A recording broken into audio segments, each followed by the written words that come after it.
We were all happy in Ghana, and suddenly we were visited by the rain.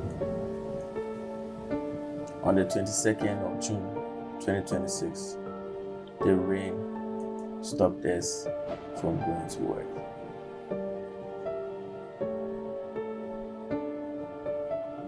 Wow. This rain doesn't want us to go to work. It's on Monday.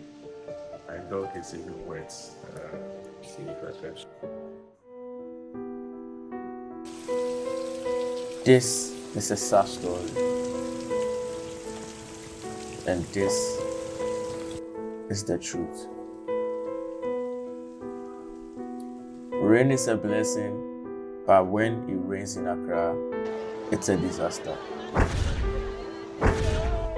People losing their lives, people losing their properties. We are losing our capital city, Ghana.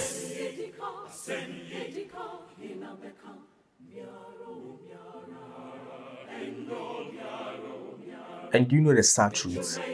This thing has been there since the 19th.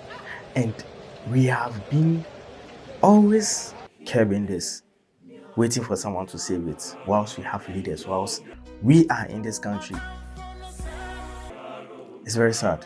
It's very sad. It's very sad for me. I don't know. I don't know what else we can do. Because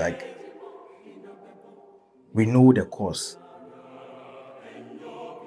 And one thing I've learned about water, nature is always right. Nature is always right. So let us do our possible best, even in your own small way, not to litter the grounds, not to put rubbish in the drainage system, to block it. I beg you all, please let us do this. Thank you very much. Bye-bye.